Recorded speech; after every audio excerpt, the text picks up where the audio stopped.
What I'm working on here today is the Campbell-Hausfeld air impact wrench TL1402.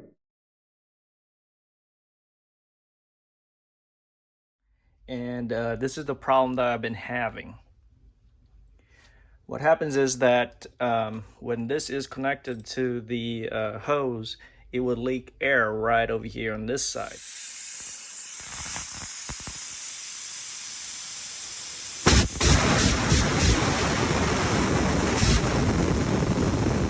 These two flathead short ones and a piece of metal or something, and a longer flathead screwdriver. And also it would help if you have a vise right on the table to keep it in place.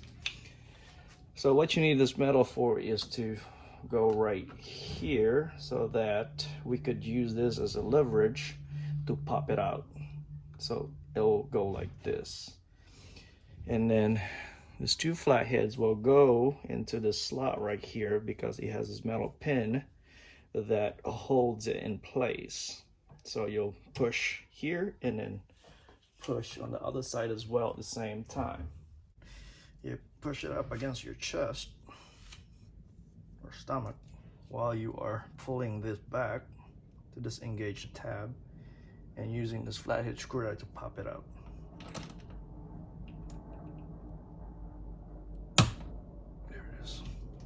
So once that's out, you can remove this out of the way, and this should slide out.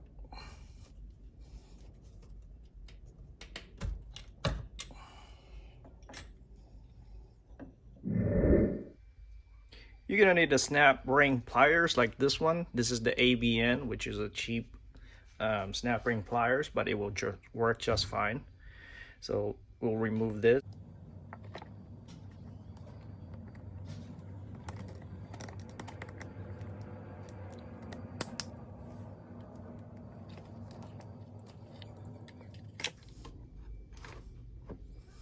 And then push down on this little piece of metal here, and this thing should pop out.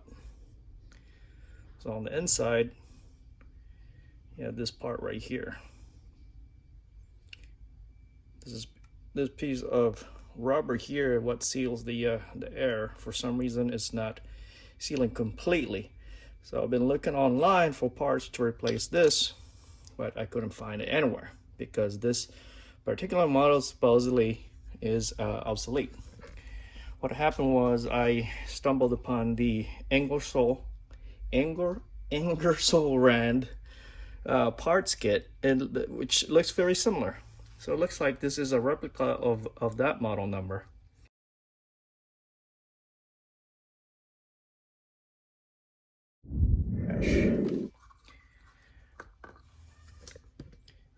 Let me zoom in right here.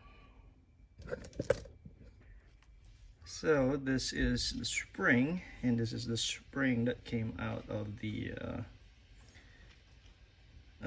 old spring inside here. So it's very, very close if you look at it. All I really need is this piece of rubber right here, this seal. So looks like it's almost the same, slightly bigger in diameter, but hey, if it seals, right? So side by side, the Ingersoll Rand part seems to be a bit more sturdy, a bit more thicker on the spring width. Okay, now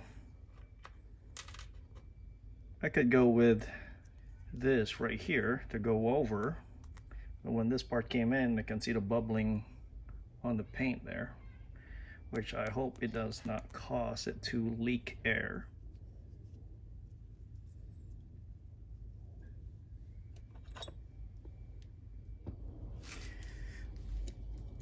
I'm using a 10mm socket to drive this thing down because it's super tight.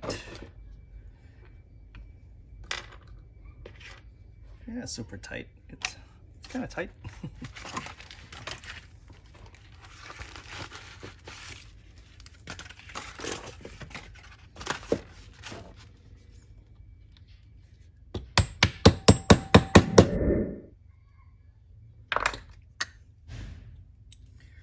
Okay, now this thing goes over.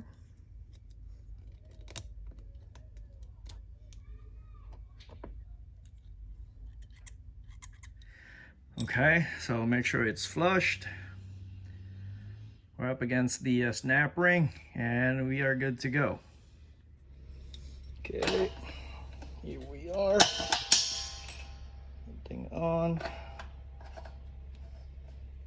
Voila. Success. So that eliminated the problem. So when I press the button right here, we go.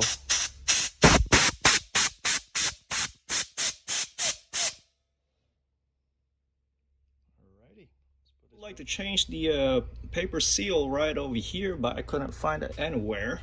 So I'm just gonna leave it alone since I didn't have any problem with it. There's also a piece of O-ring right along here. I have no choice but to reuse it because I can't find that anywhere either. And also I don't have any problem with it leaking.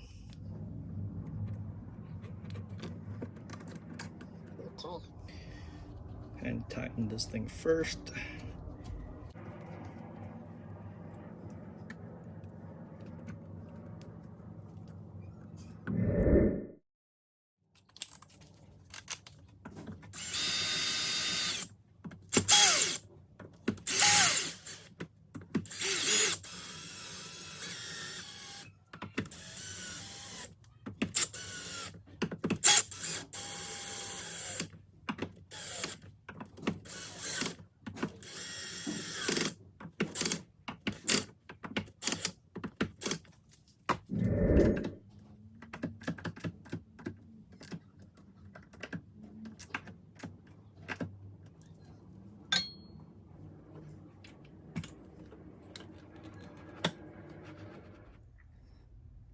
If you look down here, see that piece of plastic right there?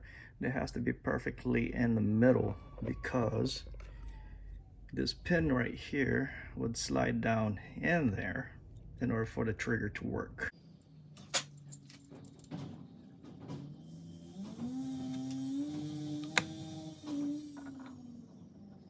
Push your triggers out, slide this down slowly. Make sure the trigger's all the way out.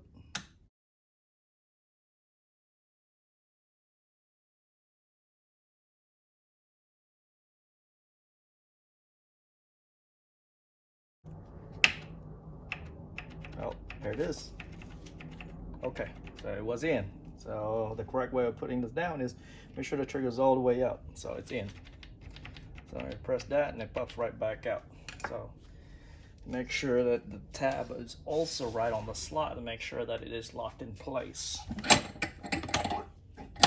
Let's go try this out at the compressor. Okay.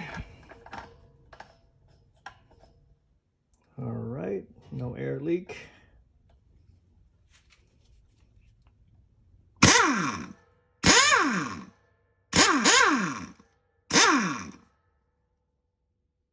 There we go. Now it's back and working again.